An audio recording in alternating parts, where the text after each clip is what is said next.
తెలంగాణలో ఉన్న 119 శాసనసభ్యులకు తెలంగాణలో ఉన్న 40 నుండి 50 లక్షల మంది గిరిజనుల ఏకైక ఆరాధ్య దైవమైన శ్రీ సద్గురు శివలాల్ మహారాజ్ జయంతిని అధికారికంగా సెలవు దినంగా ప్రకటించాలని ప్రభుత్వానికి, ముఖ్యమంత్రికి ఎమ్మెల్యేల ద్వారా వినతి పత్రం ఇవ్వడం జరుగుతుంది. మా గోర్ బంజారాల డిమాండ్ ఒకటి, ఏదైతే శివలాల్ జయంతిని అధికారికంగా సెలవు దినంగా ప్రకటించి మా ఈ డిమాండ్ని స్వీకరించాలని కోరుతున్నాం.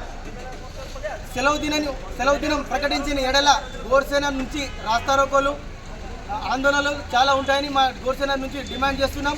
గత ప్రభుత్వానికి ఎన్నో వినతి పత్రాలు ఇవ్వడం జరిగింది, కానీ వాళ్ళు ఎలాంటి పరిష్కారం చూపలేదు. కనీసం కొత్తగా వచ్చిన ఈ కాంగ్రెస్ ప్రభుత్వానైనా మా ఈ డిమాండ్ని నెరవేర్చాలని కోరుతున్నాం.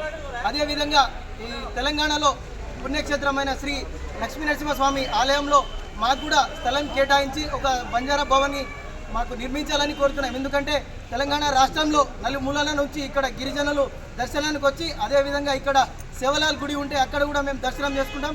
ఏదైతే అన్ని కులాలకు ఇక్కడ వాళ్ళ భవనాలు ఉన్నాయి, కావున మాకు కూడా ఒక బంజారా భవన్ని ఇక్కడ నిర్మించాలని కోరుతున్నాం.